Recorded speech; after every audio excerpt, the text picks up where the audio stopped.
Okey. Teori motivasi ada 4, iaitu teori motivasi oleh Abraham Maslow. Ada 5 peringkat, iaitu keperluan fisiologi, keperluan keselamatan, keperluan sosial, keperluan penghargaan dan keperluan pencapaian hasrat diri. Menurut kata Abraham Maslow, jikalau satu keperluan itu, contohnya keperluan fisiologi tadi dipenuhi, baru kita akan masuk kepada keperluan yang berikutnya, iaitu keperluan keselamatan. Okey, kemudian baru kita akan naik step by step sampailah kepada keperluan pencapaian hasrat diri. Okey, dan apabila sesuatu keperluan itu dipenuhi, dia akan muncul keperluan baru yang lebih besar lagi. Boleh? Dan dia tidak akan terhenti di situ. Teori motivasi yang kedua iaitu teori motivasi oleh Herzberg, iaitu ada 2 faktor. Satu, faktor hygiene iaitu faktor penjagaan, dan satu lagi iaitu faktor motivasi. Menurut kata Herzberg, faktor hygiene kalau dipenuhi, pekerja akan rasa biasa sahaja. Contohnya gaji yang sama dengan pekerja yang lain, boleh faham? Okay, fasilitis, kemudahan yang sama. Contoh, pusat tuition lain bayar gaji 3,000, kita pun bayar gaji 3,000. So pekerja akan rasa biasa sahaja. Tapi kalau you bayar kurang daripada pasaran, contoh harga pasaran gaji untuk seorang kerani ialah 2,000, tapi you bayar gaji kerani you hanya 1,500, akan menimbulkan rasa tidak puas hati dalam kalangan pekerja. Mereka akan jatuh motivasinya dengan teruk. Manakala faktor yang kedua, okey, beliau katakan iaitu faktor motivasi yang merupakan satu dorongan. Pekerja ini akan bermotivasi jika kita beri lebih daripada sepatutnya. Contohnya, kita beri mereka penghargaan yang lebih tinggi. Kita bayar upah yang lebih tinggi berbanding dengan upah pasaran. Boleh faham? Keadaan ini akan menjadikan pekerja akan lebih bersungguh-sungguh, okey, menjalankan tanggungjawab, dan akhirnya kita akan dapat mencapai matlamat organisasi.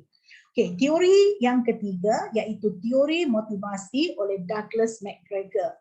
Menurut kata beliau, ada 2 jenis pekerja. Satu pekerja X, satu lagi pekerja Y. Pekerja X, dia memang dilahirkan malas untuk bekerja. Mereka tidak suka bertanggungjawab.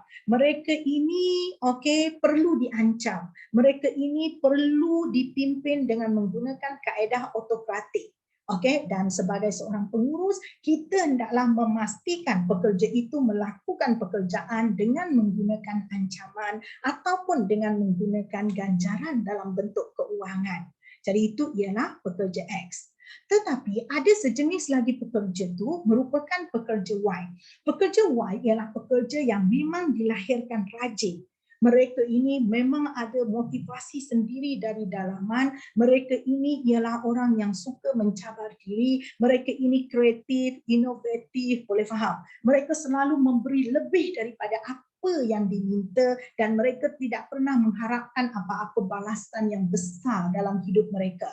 Dan pekerja-pekerja Y ini seharusnya sebagai seorang pengurus, kita boleh menggunakan gaya kepimpinan demokratik ataupun gaya kepimpinan laissez-faire. Kita boleh bagi kepada mereka kursus yang lebih banyak, kita hantar mereka untuk melanjutkan pelajaran, kita benarkan mereka untuk berkreativiti, boleh faham, dan menunjukkan kemampuan mereka. Kita beri tugasan yang lebih besar, iaitu supaya mereka dapat mencabar diri mereka. Lalu mereka akan kekal untuk bekerja dengan organisasi kita kerana mereka berasa puas di situ.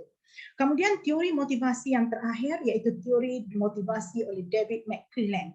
Beliau mengatakan bahawa sebagai seorang itu, mereka ni ada 3 jenis pencapaian yang ingin dicapai dalam hidup seseorang individu. Satu, individu itu menekankan satu, mahu prestasi.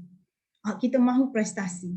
Jadi yang terbaik. So sebagai seorang pengurus, kita bagi kepada mereka pangkat, bagi pada mereka jawatan, boleh faham tak? Naikkan gaji mereka, prestasi. Kedua, keperluan kepada penggabungan ataupun perhubungan.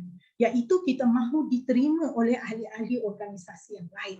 Maka apa berlaku? Kita akan bersatu dengan mereka, kita akan lebih mesra dengan mereka, kita tak akan buat apa-apa konflik dengan mereka, kita akan mengelak dirilah kalau ada benda-benda yang buruk. Ingat ya, orang buat buruk, kita ada mulut dan kita cakap keburukan orang. Dan bila kita buat keburukan ataupun kesalahan, jangan lupa orang lain juga ada mulut. Boleh faham? Jadi orang yang duduk pada bahagian keperluan penggabungan, mereka sentiasa sedar.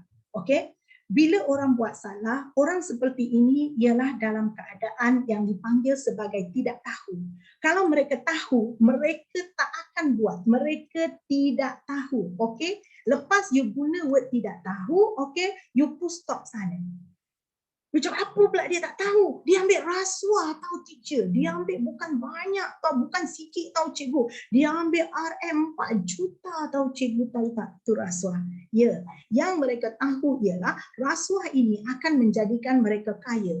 Rasuah ini akan mendapatkan mereka rumah yang lebih besar. Mereka akan dapat kereta mewah yang lebih hebat. Ini yang mereka tahu. Apa yang mereka tidak tahu? Yang mereka tidak tahu ialah nama mereka hancur, maruah diri mereka, keluarga mereka, anak-anak, ibu bapa mereka juga akan hancur. Yang mereka tidak tahu, mereka telah menghancurkan nama negara, imej negara yang baik, imej agama yang kamu bawa, imej bangsa yang kamu bawa, semuanya hancur. Yang berlaku lagi ialah kerjaya kamu akhirnya dirampas. Boleh faham tak?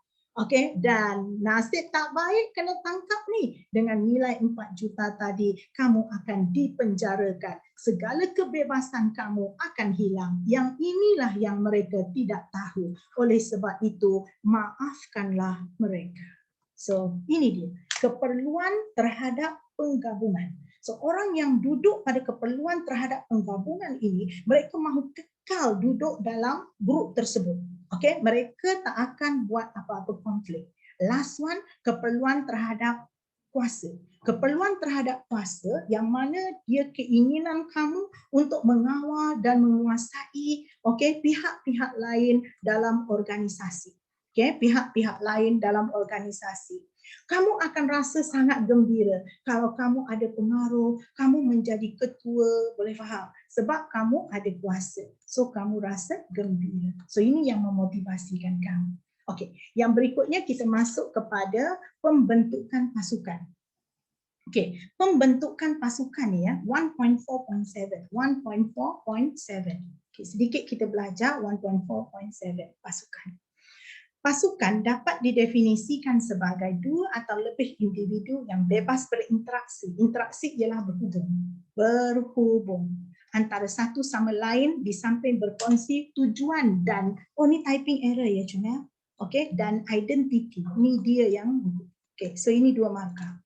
Pasukan ialah dua atau lebih individu yang bebas berinteraksi antara satu sama lain di samping berkongsi tujuan dan juga identiti.